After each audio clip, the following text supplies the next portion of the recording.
What's up, guys? Here with you with FC Wonderkid, episode 36. Here with my guy, Breton. How are you? I'm doing great, man. Episode 36 falls right after Christmas. And I don't know if we got to say it to our to everybody out here on YouTube, on TikTok, wherever. Merry Christmas. Happy holidays to everybody. It's great to be here. Merry Christmas, FC Wonderkid community. And we have an announcement that we have a website. If you guys want to support our community and our channel, go to www.fcwonderkid.com, guys. We have our merch there, and we have a personalized clip for every single order that comes. Okay, so that's it. I like it. Honestly. It's funny. And put your notes there, and the bolder you go, the bolder your order, the bolder I'll go, guys. Okay, so www.fcwonderkid.com. And you'll say anything that they send you, right? You know, they can send you a whole script and you'll say it. Yes. If there's no like curses, I'd say if all in the limits. PG. Let's go 13, guys. Okay. But all good. But sponsored by fcwonderkid.com, guys. So a lot happened Christmas time for Barcelona fans, because I don't know where the money's coming from, but good for them. Like, I love it. I love the move of Ferran Torres to Barcelona. It's the right thing to do, and Laporta is doing what he promised, that it was signings. Like, unbelievable, mate. Laporta with the shady. Yeah, I mean, I'm with you. Is this like some layaway plan they use in Klarna or one of those like afterpay systems where, you know, I just don't understand it. You're supposedly a broke club. You're supposedly a club in fiscal mismanagement, and yet they find 55 million euros. Oh, wait. No. They didn't find 55 million euros. This is all contingent upon him actually getting the wage bill sorted. So it just doesn't make much sense to me. I get it. I get Xavi wanted Ferran Torres. I understand why too. But 60 up to 65 million euros, one. Two, you're already basically telling everybody in the whole transfer market that you have to sell players. Yes. And that when you have to sell players, what do you normally have to do? You have to sell players for what? Less of a price. Cheap price. Yeah. Exactly. I get you. It doesn't make any sense. But doesn't it make sense to add something, a commodity that's gonna add value in the future? I think Ferran Torres in 3 years' time is a much better player than he is right now, Breton, and all this, though. Like, he was the top goal scorer. I love this stat. Top goal scorer in the Nations League, man, for Spain. In a team that, look, the Spanish team is in a rebuild, and at the forward, it's Fati and Ferran Torres. Those are the two big players. So, look, have them together at Barcelona. It just makes sense, I think, for Spain and for Barcelona and for Ferran Torres, most importantly, in my opinion. And hey, I love Pep Guardiola and all this. I know probably behind the scenes he's actually fuming with Ferran leaving, but you wouldn't know that with his quotes. And you know, to summarize it, to paraphrase, whatever you want to call it, he basically says, I don't want a person that doesn't want to be here. I don't want them here. It's that simple. You know, if he wants to leave, if he's not happy here, we are not one of those clubs, and we are a big enough club that can say, okay, well, we're going to find the best deal for you. And guess what?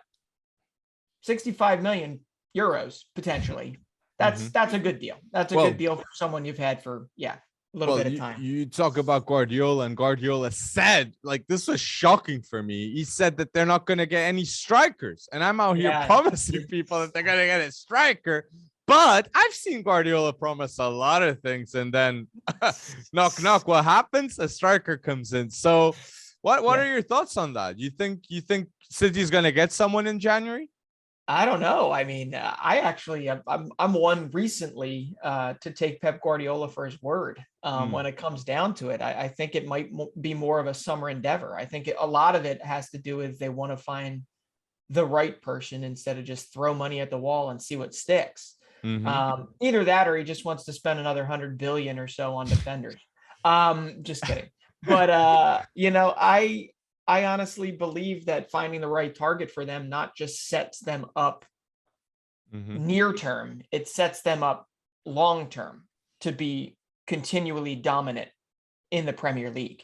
So if you find that right target and you get that right person, whether it's Vlahovic, whether it's Harry Kane, whether it's whatever, right? I mean, they could set themselves up for not just potentially a Premier League championship this year again. They could set themselves up for a Man United like run.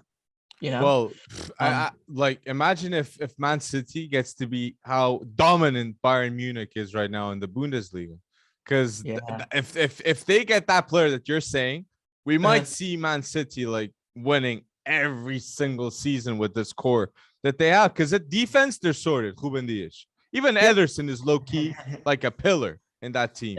Then even Gundogan is so underrated and overseen. He really is. Really is. Yeah. If De Bruyne is in form, even Trent came out and said that the two players that he would love to have at Liverpool, one of them has to be De Bruyne, and the other one is Son, which another very overlooked player in the Premier League. He'll be a Premier League, no doubt, legend. And it's so sad that he has no trophies, man. Son and Harry Kane.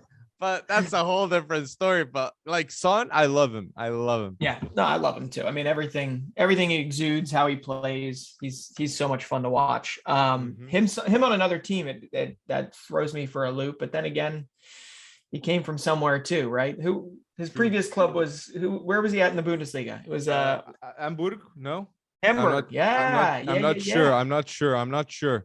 But it's a good rise. And this, like, marketing wise for Tottenham, it just makes sense to have Son. Like, I think 20% of Tottenham's market now is of South Korea. I'm not sure. Like, this is, and wow, no cap. So crazy, man. It's crazy the impact he has.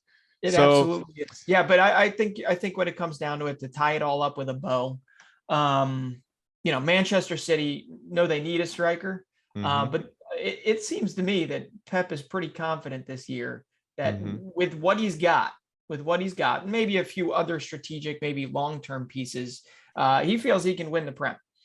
Do you feel it though? Do you feel it with what he has? Right now, it's hard to argue with them. The issue there is depth. I mean, we haven't really seen a Kevin De Bruyne at 100% for a long period of time this year. Agreed. Right. Bernardo Silva's picked up the slack. Best player. Gundogan has picked up the slack. I mean, it's an interesting time. So I think I don't know, maybe it's unlike Pep to be this patient, but I think he's being patient for the right target to be got. Like the Premier League is so hyped up. Like the big questions are like, is Arsenal even gonna get top 4? Is Man United even gonna get top 4 with all they've invested? Like, oh my days! And then I see Matic saying that Man United are contenders for the Champions League. Man, you got Cristiano Ronaldo, but like he can make miracles. But come on.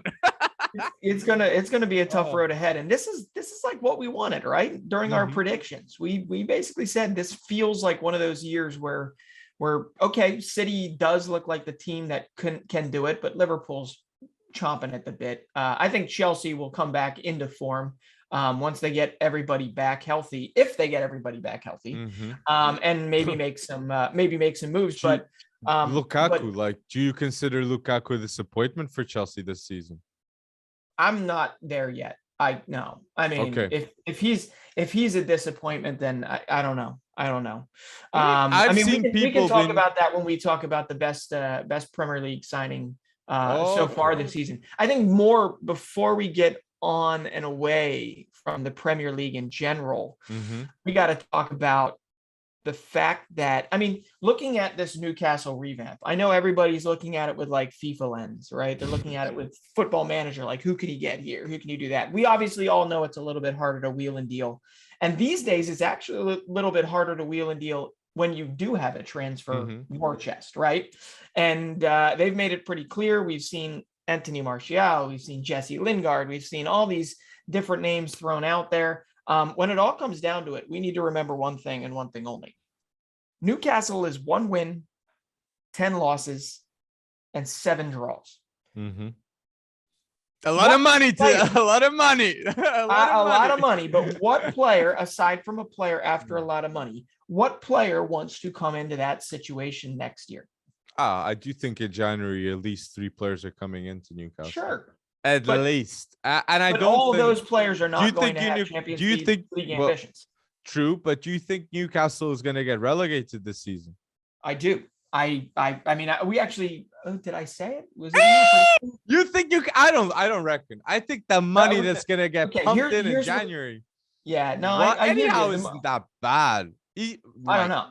I mean, but one win, 10 losses, 7 draws does not give you a good starting point, and you need to get these signings right. Mm-hmm. You need to get them right. Yes. And really, because it's like the soul of Newcastle right now is actually flagging. It's not actually, the fans are one thing, right? The support is always like just amazing. Okay. Mm-hmm. But when it comes down to the actual players on the pitch, getting used to Eddie Howe, yes. Right now, it does not look good. Now, I get it. They'd have a few more points if VAR actually went their way, but what they are lucky about is that they've got a couple other teams that are just absolutely horrendous right now. I agree. Right. Norwich and Burnley's not itself. And, they've been in the Prem for a long time. It's almost time for them to say goodbye. But, there is enough of a proximity to get out of relegation that, okay, 1 win, 10 loss, 7 draws, they actually could escape. I get it. It takes a nice run of maybe 3-4 wins in a row and beating the teams you need to beat. Exactly. Which they haven't been able to do yet. And they got the players, Bretson. Like Alain Saad-Maxime. Like he's a baller. I know. You even like Almiron. You love Almiron. He was a baller in the MLS. Yeah, I know, but he is not exactly the prominent figure he once was. True, but they're gonna bring in someone for 50 million. I don't know who. But I'm expecting it. And yeah, they'll have those couple of wins. So you reckon they're gonna get relegated? Like, let's see. Let's put it. But they're gonna get players that are undervalued right now. They're gonna get players like Hazard. Lingard would be amazing. He stays in England, and let's be honest, is Lingard going to be a Man United icon? No, I don't reckon. I'm even having doubts right now of Rashford. Yeah. I'm having doubts of Rashford at Man United. Look, I might be one of the first saying this, but like, truth is, Rashford isn't being the guy like he was expected more to be. Like, I remember 5 years ago, Rashford was supposedly right now, he has that Ballon d'Or from some posts, if I go back on Twitter. So that's so I mean, let's see. He's had his health issues, and point is like, I see Newcastle getting a player like Coutinho. I think Coutinho has a lot to prove. He's not a joke right now at Barcelona, but he's a flop, no doubt. Okay. You have Coutinho, Aubameyang too. Like, who's gonna sign Aubameyang with that salary that he has, a 350K a week? I didn't get that wrong. Like, what? Right. So, but here's the thing. Like, even a Coutinho, he's got Europa League knockouts to look forward to. I mean, so it really he's already on a fat wage. So it really kind of comes down to whether or not he's ready to play. Ready to play football, a relegation dogfight in the north of England.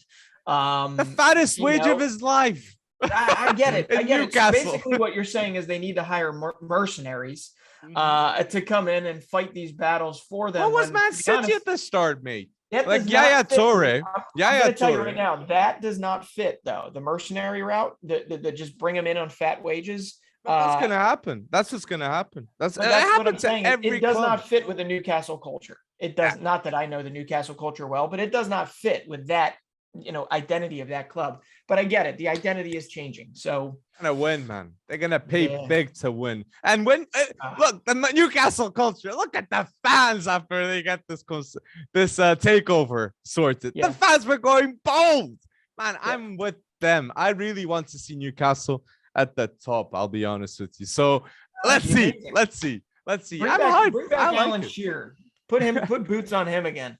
No, I get it. I would love to see them do this some way, and I believe that they actually want to.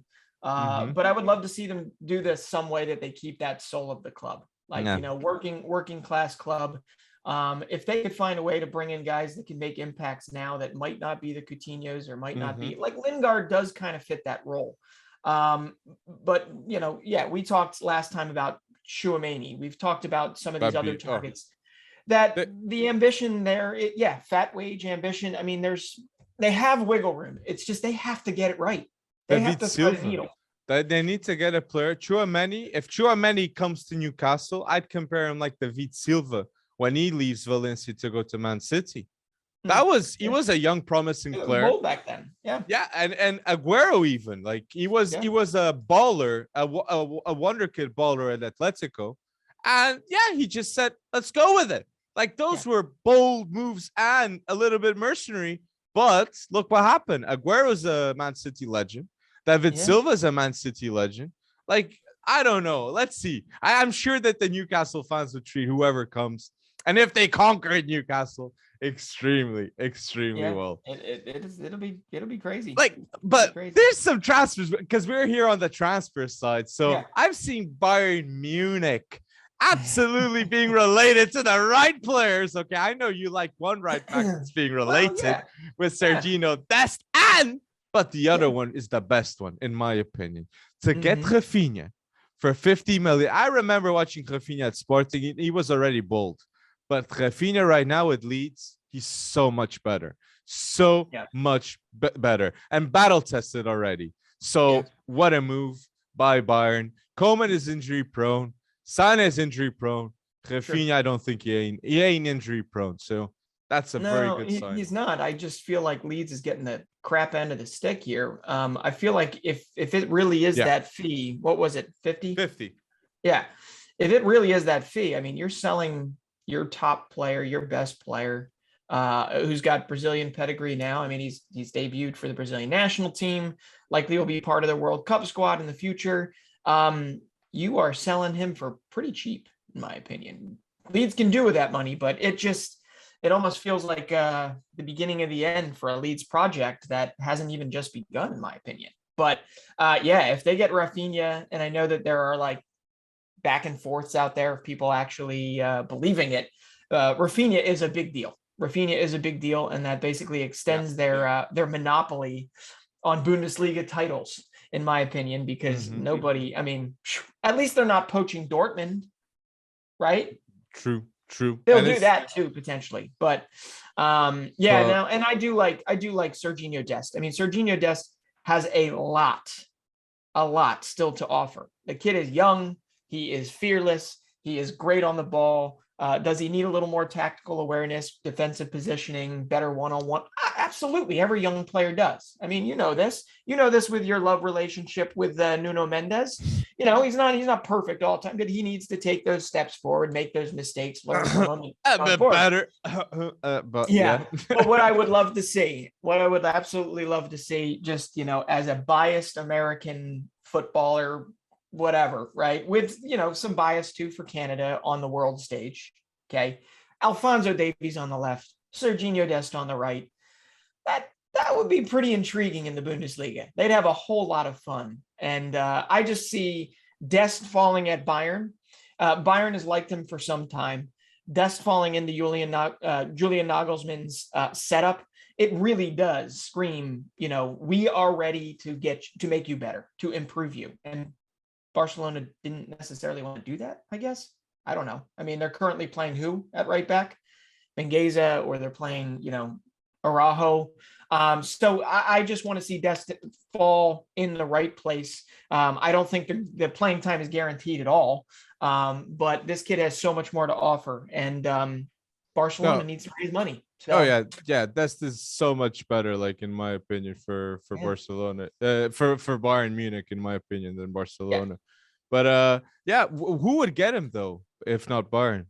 If not Bayern, I mean, there was talk about him going back to Ajax. I don't think that's going to happen. Although you do have, I think, is it Mesraoui, might actually be on his way to Barcelona. So there's kind of a lot of back and forth here. When Dest was actually coming up, he was actually going back and forth with Mesraoui in terms of getting starts here and there at Ajax. So Ajax could be another good place. But beyond that, I haven't put much thought into it because all of this has hit us so soon. So where else would Dest be able to go? I mean, Dortmund. Chelsea was the chit chat, but Reece James is already there. I didn't really understand that one, but yeah, it looks interesting. It looks interesting. I want you tell us in the comments, where do you think Serginho Dest should go? Because it's pretty damn clear he's leaving Barcelona. So yeah, I don't know, but the Barcelona thing, we could talk about that for hours. The other, staying in La Liga, I know we just kind of went back to La Liga for really quickly here. We got to talk about Atletico Madrid.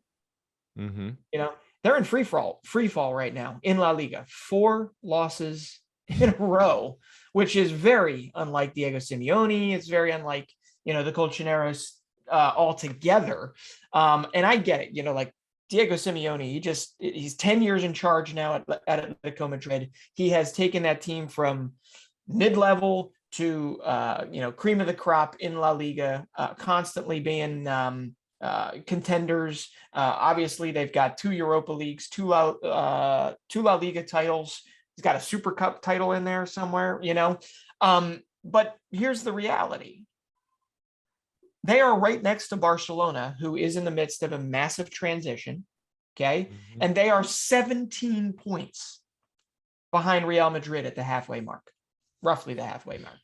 I mean, that's their neighbors to Barcelona. They're neighbors to Barcelona right now. They are. And I just got to ask you this. What would it take for Diego Simeone to actually be on the hot seat at Atletico Madrid? First of all, I don't think Atletico is going to end up the season like they are right now. That's important. That's important to say. But I do reckon if he doesn't get even Europa League, he's on the spot. Simeone is on the spot. And the truth is, I know João Felix is one of the most talented youngsters in the world, and who saw him really well at Benfica, not just in the main team, but at Benfica B. The pure brilliance of João Felix knows that it's a bit weird what's happening, with him. So with me, that's a bit my Brycey senses, with Simeone. I'm not really feeling it with those Wonderkids because I really like Felix, but I feel like it needs to be, if he doesn't even go to Europa League, then he's on the spot, Simeone.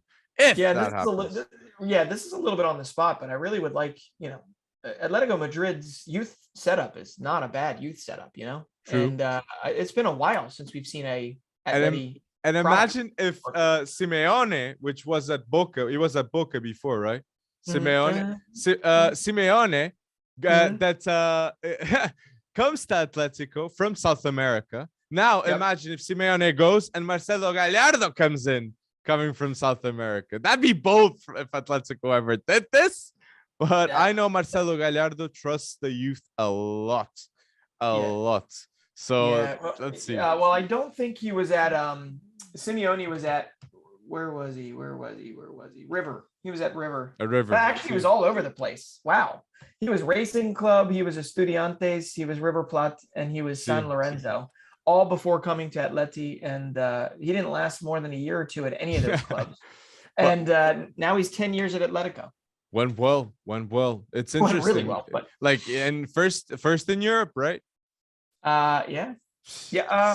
Just need that lucky run. If you started the right foot, there you go, guys. That's the life lesson, right? But and I gotta ask you this: Would you put what Diego Simeone has done, what he for Atleti, would you put him in the top 5 managers of the last, 20 years? Yes, top 5 of the last 20 years. Ever? Okay. No. Okay. Yeah, I'm with you there. We have to do a whole podcast on this where we actually walk through these managers, but I mean, you can't discount what he has done there, and he's done it in the shadow, or he's taken them from the shadow and brought them pretty much up, at least right, in line or next to, or a little bit below the Real Madrids and the Barcelonas of the world. And you don't want to pull Atletico Madrid out of the pot when you're in a Champions League True. knockout round. You And just don't want that. and you have to admire how he does a rebuild, a new stadium is built. The fact that he doesn't sign players like Barcelona and Real for a couple of seasons. But then this is what I gotta say. But then when he spends big, he didn't spend it wasn't like, oh, okay, now they're dominant, no doubt. Like, and I do understand it's very hard against those big dogs that, and Real Madrid is a team that every 5 years you expect them to win a Champions League. So that's your competition, man. And it is. Well, to bring this back, he's got a lot of work to do on Atleti over the next month or so, because I'm this close to changing my Manchester United Atletico pick from Atleti to United. But really what it comes down to is both teams are not doing so hot right now in terms of on the defensive front. So it's going to be one hell of an interesting battle moving forward. But anyway, they'll have to sign a center back. Yeah, that's if Kondogbia is playing center back, like sign up.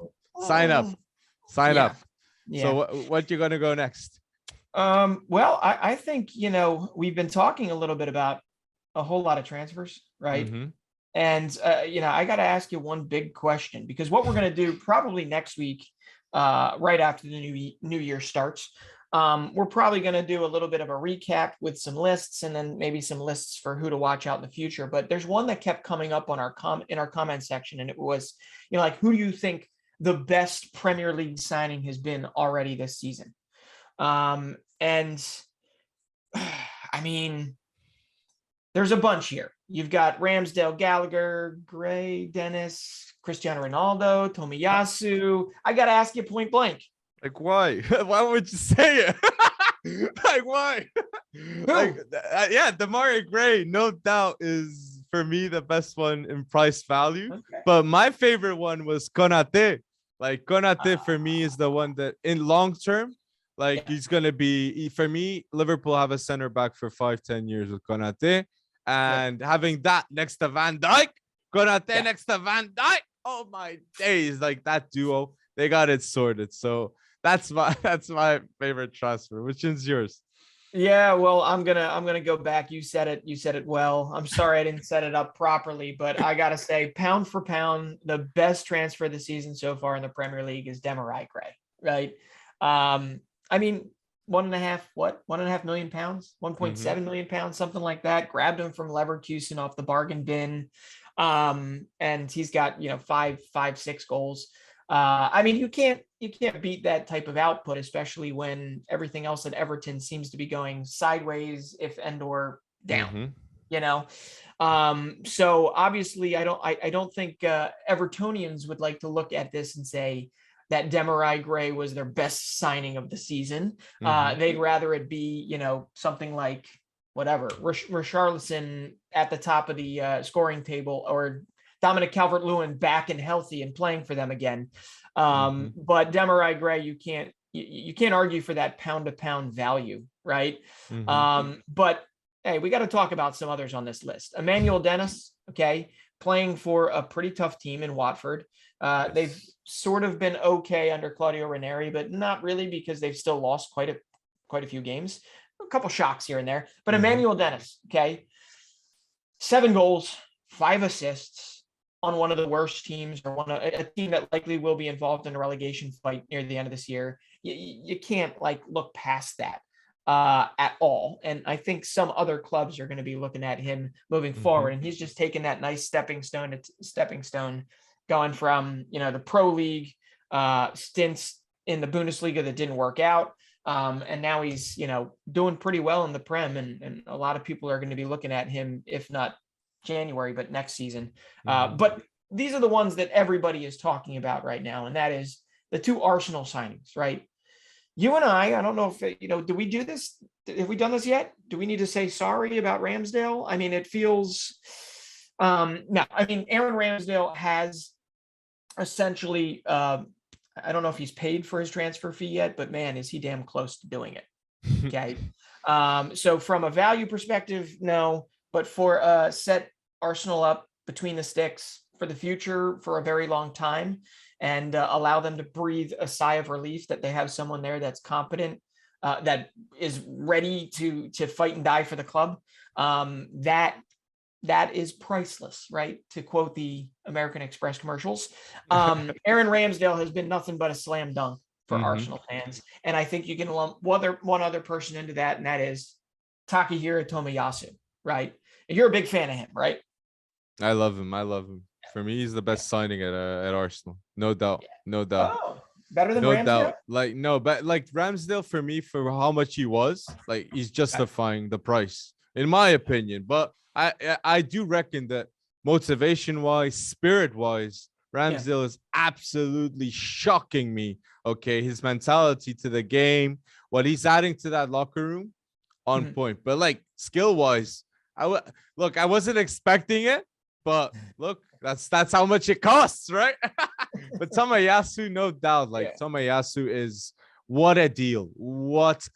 And the fact that he adds value in the set pieces, this is very underrated, but I'm seeing Tomiyasu getting all the headers. And the fact that he's a right back and he allows you to have more height on that team and just getting those set pieces locked. I love it. Organization.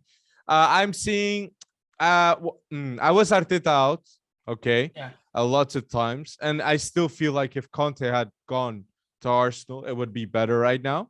In my opinion, I still feel that. But look, with how things are right now, I feel like Arsenal are 1 or 2 signings away of getting everything locked, and 1-2 players going away to get everything locked, in my opinion. So good times ahead for Arsenal fans. It is. I one last question before we move off this topic. We've mentioned a lot of people. Where would you put Cristiano Ronaldo in terms of top signings so far of the Premier League season? Top 5, top 10? Well, in terms of quality, or like you mean, so we're putting number 1 Demarai Gray, let's say.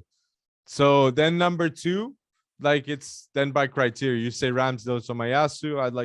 I'll go Tomiyasu, then Konate.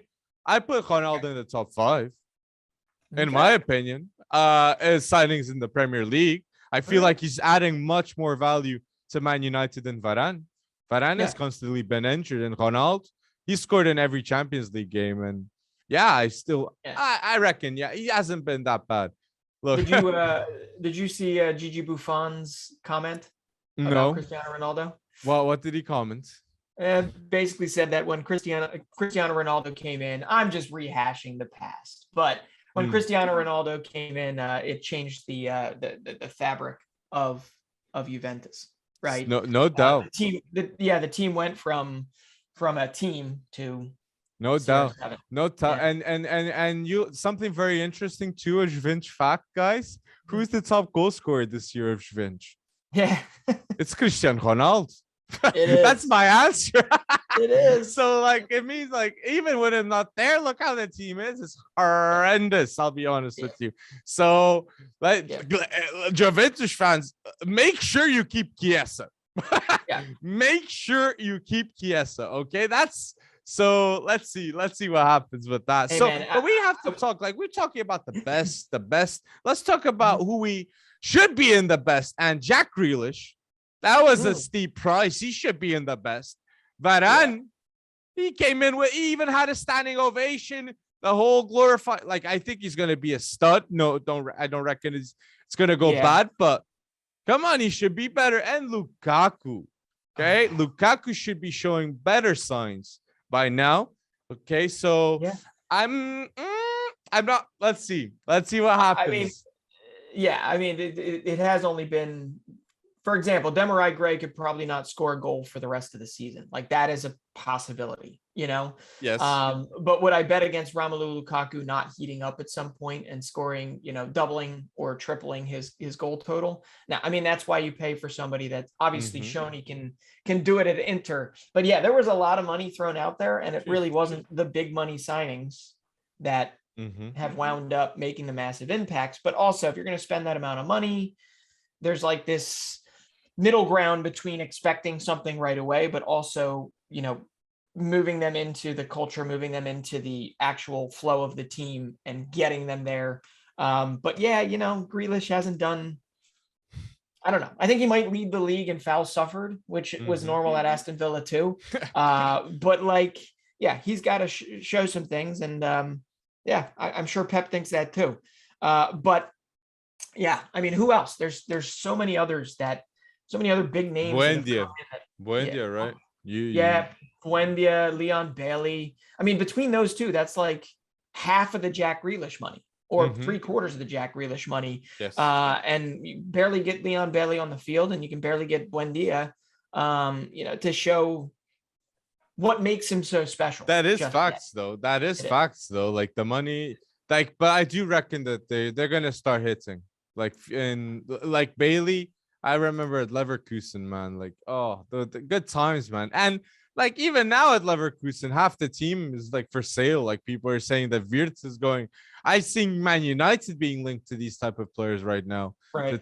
Wirtz. I saw Haidare. I saw who there was another young player. I was like, oh, really nice. But just being linked to Wirtz, like I was shocked. So yeah. And Tyler Adams too, potentially. Tyler Adams, yes. That surprised me a bunch. Like they're going bold. It's Ralph Ragnick clearly already. Yeah. It is. I mean, Ralph Ragnick obviously had time with him at Red Bull New York. So it'll be interesting moving forward. But like, yeah, Saul, I'm looking here. Who else? Saul for 39 million. How do you feel about that? 35 million euros. I mean, you could even go like, I don't know. Crystal Palace took a bunch of swings, right? They got Olise, Edouard. I think those have worked out. They got Joachim Anderson and Mark Guehi. I'd say, yeah. I like the Crystal Palace were one of the best teams in the transfer window, in my opinion. Like even the loan of Conor Gallagher, like how much is that valued for a season, man? And I mean, Eze was like last season really good. Then Olise, Hudson Edouard will start hitting too. Like he scored a couple of goals coming off the bench. So I like it. I like what they're doing at Crystal Palace. And Patrick Vieira, I was skeptical, but now I'm a believer about Patrick Vieira. So it's looking good. It's looking good for a season at Crystal Palace, and let's see how it goes. There's one player we didn't talk about. Zaha. No. Beyond Crystal Palace, but sorry. Big transfers. Jadon Sancho. Maybe because I already thought he was a Man United and all that speculation in the past. No, but it's true. Like I even saw like the Sky News in Germany saying 007 when he played like 7 matches, 0 goals. So this season has been tough for Jadon Sancho, but I think Ralph Ragnick will improve Sancho. I also do think that. The only one I got to say is to tie this back up and end it. Newcastle, we were talking about before. The only big money move that they've made, previous to this new ownership group coming in. I know. Joe Willock. Oh yes, and Joelinton. But then that was a couple seasons ago. Joelinton was, but that still was big money. 40 million. That was he's not worth that price. I mean, somebody could maybe unlock more potential and get him back to what he was in the Bundesliga for a little while. But the Joe Willock one kind of bothers me just because, nobody questions his heart. Nobody questions his ambition. Nobody questions whatever, right? He had that amazing run of form last year for them that basically got them out of relegation trouble. But he's been, Kabi Lame, right? He's been this year, and that was like 28 million euros, 27 million euros. So Arsenal made out pretty nicely for the 21-year-old going to Newcastle. And I really hope that he can pep up again because he hasn't been the same player this season. I agree. But he looks different from the player that last season had something to prove, Joe Willock. Like imagine being a player at Newcastle. For me, it's a bit strange. Like if there's a time to perform, it's now, man, because the salary in 3 years' time at Newcastle, that wage bill is going to be triple the size. So right. It's true. They signed him. Things were expected. And I think they did sign him because he was such a good loan move too. Sure. So it was like, how do you not do it? Exactly. Yeah. I think that was and Arsenal wants they wanted to hear because Arteta doesn't view. It's sad. It's not sad, but Arteta doesn't view Joe Willock as the technically gifted player that he wants. Yes, Joe Willock has phenomenal ball conduction and has amazing moments, but Arteta, like, as you'd have to be selective if you're in a top team, right? So, but not even having him on the bench, I think Joe Willock is enough for the bench in Arsenal. But yeah, that all depends on the player's ambitions too. But not with maybe some of these players behind him. I mean, Arteta's taken a look deep in Arsenal's academy, and to give them a shout out they deserve. We can't spend too much time. We should probably do like a young players podcast in the future. But like, come on, Carabao Cup gives us all a glimpse into the future of some of these clubs, right? We've seen glimpses in the past of Liam Delap, who we want back healthy, and others. Okay. But this past week and a half, Charlie Patino for Arsenal. Yes. That was a 10, he makes his debut, 10 minutes in, scores a goal. Okay. You can't create a statue for him just yet. He's got a long way to go. He's only 18 years old, but I think if you asked every Arsenal fan, or a good amount of Arsenal fans, who they're most excited about within that academy, he's going to be pretty much at the top of their at the top of their list. So Charlie Patino, Harvey Vale looked great for Chelsea. If there are people that are listening to this podcast that don't know who Harvey Vale is, or Jude Soon-Sip-Bell, although I think Harvey Vale was phenomenal for Chelsea, look him up, because he's one that you probably will see break through at Chelsea.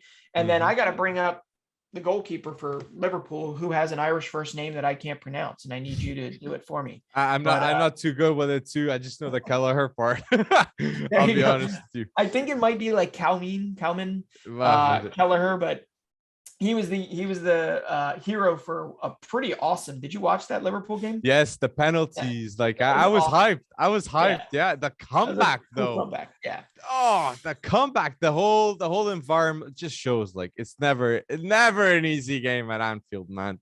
Like that Carabao Cup matchup. Yeah. No, it's funny. I thought Rodgers and Leicester had like Liverpool on the ropes. I thought it was done. And come back from 3-1, and then Kelleher saves two penalties to push them through to the semis. So just needed to definitely mention Kelleher, Charlie Patino for Arsenal, Harvey Vale for Chelsea. I mean, I love the Carabao Cup solely for that reason, because it's like the first part of the season where you see good young players start to step through.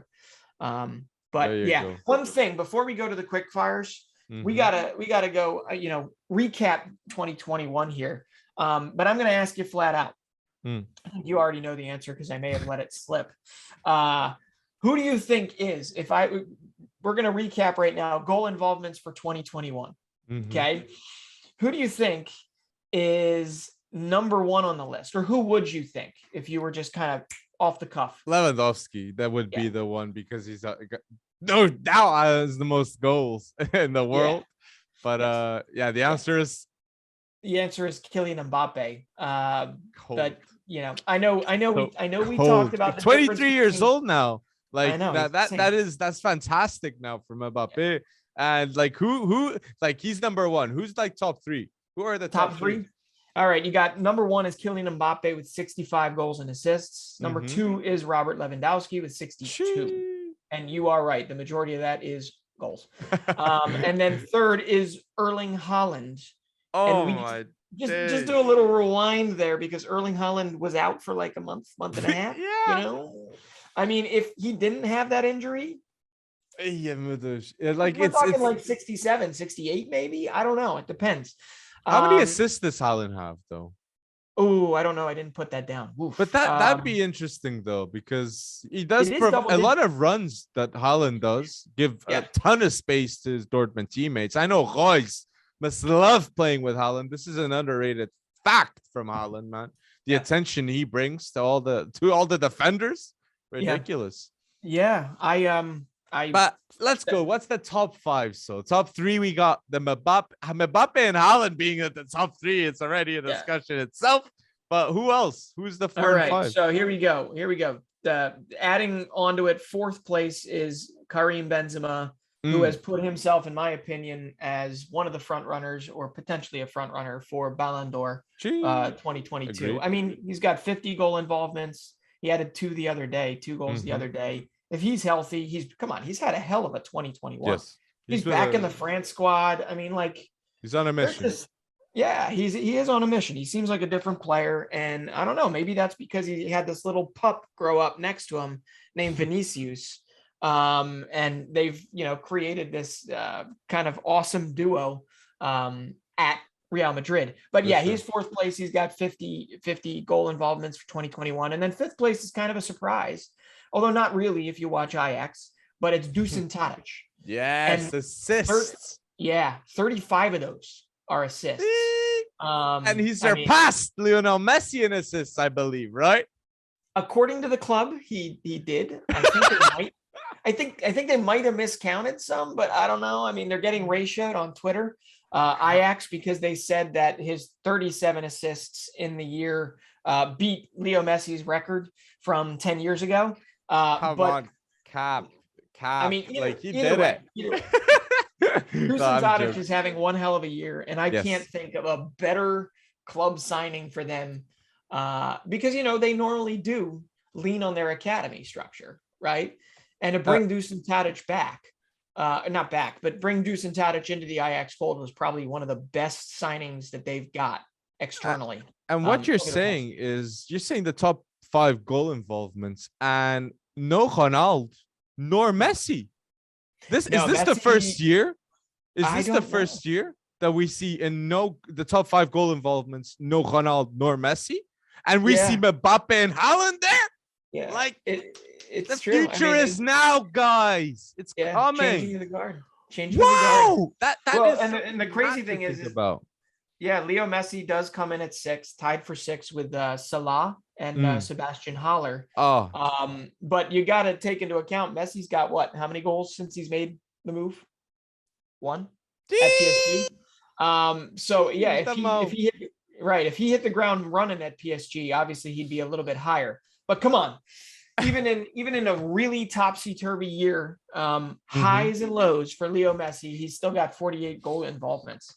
Yeah, fantastic. That's fantastic. That's the Alexis Sanchez year. 48 goal involvements. That's really good. Yeah, and then 9th place is a weird one for me, but you told me he's pretty good, at least from a Liga B win perspective, and that's Mehdi Taremi has 47 in 9th. I didn't know he was that prolific, though. Did not know he was that prolific. He is prolific. And Taremi, look, he's not the best striker in the world, but I got to say he does have the moments in which he just has 5 games in which he scores every game. He's consistent in his zone. He has his moments, of consistency. I guess like every player. But Taremi just scores beautiful goals, man. That's something I have to say about Taremi. And that's what I love about him. Like every season, I know if I see Taremi best goals, I'm going to see 1 or 2 that are immaculate. So that's if you put Taremi best goals, guys, on YouTube, man, go have fun. Okay, I might do that. Because 47 goal involvements got my attention. 10th place is Thomas Mueller with 46. But you're right. Yeah, Cristiano Ronaldo, Andre Silva is a little bit below. Bruno Fernandes, Antoine Griezmann, Gerard Moreno, and then the last one I have to mention, who's not on the top 10, but we all know if he played in European football, if he played the Champions League or played Europa League, he'd be up here. No problem. Dusan Vlahovic, 41 goal involvements, with only just Serie A and Coppa Italia to. He'd be top 5. If Vlahovic played Champions League football, he'd be top 5. No, I would think so. I think so too. I agree with you. He's a hell of a player. Right team. I mean, he's the one we're watching with salivating mouths coming into the transfer window. It's going to be a lot of fun. We're hyped about him. So put in the comment section down below, who do you think is going to be in the direct goal involvements top 10 next season? Who's going to be the newcomers? Are we going to see Vinicius there? Are we going to see Vlahovic there for sure? So let's see, guys. So we're going here to the last topic, and it's a topic that you guys seem to enjoy, in which is the quick fire questions, in which We just ask a bunch of questions that are bold and we get reactions. So you want to start? Yeah, let's do this. All right. The more iconic celebration. You got the Erling Haaland's end post or Kylian Mbappe's crossed arms. I'm going Haaland. The meditation. Like, I do feel like the whole thing that happened, Neymar then exposed him a bit because Neymar had one of the best games I've ever seen Neymar play. A work rate rise against Dortmund. Truly so yeah. So exactly, truly a 10. So I'm going with Haaland. Okay. So I just with the Kylian Mbappe though. I mean, come on, he did that when he was 17 or 18 years old. I mean, just the sheer like age and how much that just went across the world, right? And then people were doing it, and I know Trent Alexander-Arnold's done it, some others, but Kylian Mbappe doing it at that age, at how like bold he came onto the scene, right? That's why it would stick with me. I'd say Kylian Mbappe instead of the Zen post. But there you go. I have a question, and it's a different one. Do you think the next World Cup is going to be a European team winning it, or is it going to be a South American team winning it? I mean, what's going to happen? I mean, there is a correlation between geography and like who does better, except in like 2002, Japan, South Korea, Brazil had like one of their best World Cups ever. Argentina hasn't lost still.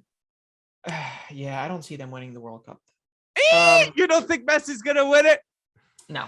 Messi's never going to win a World Cup according to Breton.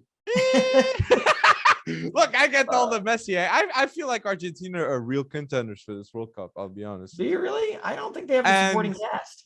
Look, I'll tell you something. The fact that Ronaldo maybe is not even going to the World Cup, man, Messi's going to be like salivating himself, saying this is the chance right now. I think it's the defense isn't that bad. You got Romero at center back. Otamendi, I see Benfica. And Otamendi pulls some games that I'm like, oh my days, this is a world-class game.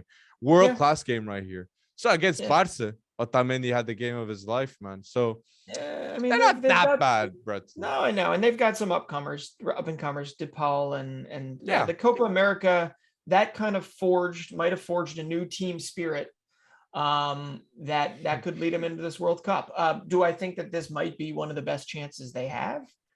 Outside of when they lost to Germany, maybe I just don't see it yet. I think we'll know more. Obviously, Germany is like the kryptonite of South American teams. Like, imagine you're a South American team, you see Germany, you're quaking your boots straight away. Like, it's true. It's true. I mean, outside of Brazil, I think Brazil is the only one that has a chance to win that 2026 World Cup from the Western Hemisphere. I just think European stronghold on phenomenal team building right now. I can't look past France. Hey, if Italy makes it, who the hell whatever. But France, I mean, I can't look past France right now. And imagine if it actually goes home with England. It's not with this Harry Kane. It's not with this Harry Kane that it's going home, man. And to be honest, that's a whole nother conversation we could have. I don't know if England's future is brighter than their current present, right? I mean, their future is very bright. Oh, I think it is, but the present is just. I think the future of England is going to be much better. I reckon it will. Really? Yeah. Okay. I really believe, because the academies now in England are ridiculous in terms of like quality. The investments in the Chelsea Academy, the Man United Academy. Yeah, but then they all need to go to Germany to get playing time. So, but see this, like Mason Mount. He's 22. Trent, 23. Foden, 21. Like, just these three, I don't see. It's not too common to have these three players with this level. And you even say Conor Gallagher is better than a lot of. I'm a big Conor Gallagher fan. Not gonna lie about that. But I believe in England. I like this. And Reece James. I think England are stacked. They are. Stacked. Yeah. So to be honest, they're sometimes a little too stacked in certain positions. They need to spread them out. I don't know. Maybe Conor Gallagher can start playing. What's their weak spot? I can't even think of their weak spot. I have no clue. It used to be the 6th, but Calvin Phillips, he's He's under overlooked player, in my opinion. He's one that could move. But yeah, so moving on. All right, here we go. I basically said I do think a European team is going to win the 2026 World Cup. Okay. Okay, pick a center back pairing from these Premier League defensive goats.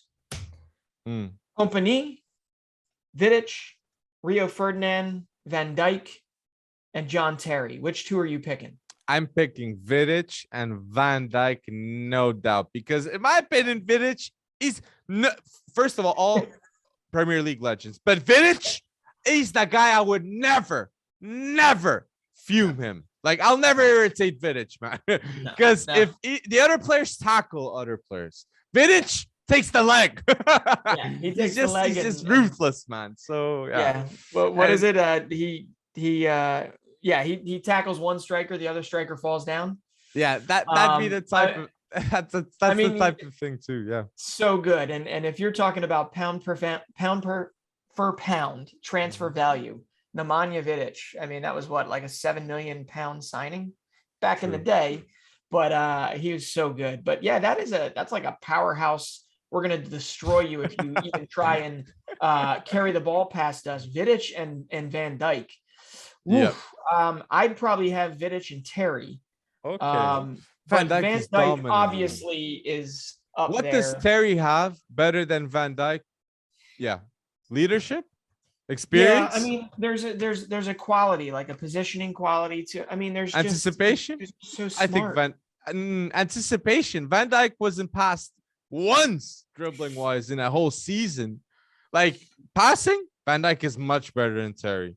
Like physically, I don't know. I don't know. Well, we have to pose it. We'll pose it. We want to know your center back pairing. From Vincent Kompany, Vidic, Rio Ferdinand, VDV, and John Terry. You pick two. Only pick two. Tell us why in the comment section. There you go. And I'm going to do my final question in the quick fires. Is Ancelotti a top 5 coach in the world? A top 5 coach ever. Sorry. Is Ancelotti a top 5 coach ever? Sorry. Yeah. I mean, I got to do the forensics on this, but I think he's getting very close to the top 5 if he's not there. But my first thought would be no, but then you start to look down his CV and what he's done. And this guy has had an impact on multiple continents. Well, not multiple continents, multiple leagues. He's had massive impacts, won trophies in multiple leagues. Different styles of play. Different styles of play. And I would just want to say the best Real Madrid I've seen play was the Ancelotti Real Madrid. Like the efficiency, like right now it's looking really good. But back in the day with Cristiano Ronaldo and Ancelotti, man, I loved it. I loved it back in the day. It was so I think Ancelotti, in my opinion, is a top 5 coach ever in football. No doubt. No doubt. In my opinion, it's bold, but I believe in Ancelotti. I believe in Ancelotti. Even at Everton. Look what Rafa Benitez is doing at Everton. Look what he did. Look what he did. It's I like it. Well, I'll tell you what, it'll make it no doubt for me is if he wins La Liga and wins the Champions League this year, it's top 5, no problem. And he leaves. Probably is top 5 before. Does he drop the mic? Does he drop the mic? Oh, I don't know. Does Zidane probably want to come back for a third time? Who knows? Because of Mbappe. Yeah, I wouldn't be surprised. No, I don't think there's no reason for Ancelotti to leave after this. There's a lot more. Well, I don't know. You win the Champions League. Is there a lot more you can do? Drop the mic. I'm joking. It's speculation. Just speculation. It is speculation. Yeah, stop stoking the fire. All right. Last one, and this was a new one for you. What player aside Cristiano Ronaldo never existed for you? Okay. What player made you enjoy football? Kaká was my soft spot. Kaká. Look, I even have tears in my eyes when I think about Kaká, man. The ball, no doubt. This is like kind of like a PTSD type thing. I really love Kaká playing football, man. The ball is glued to his feet. He is a fast player, fast enough. Look, he wasn't the fastest on the pitch, but he was fast. I loved Kaká and the beauty. I feel like he's underrated with football fans. I see a lot of people falar do Ronaldo Fenómeno, Robinho even is talked a bunch.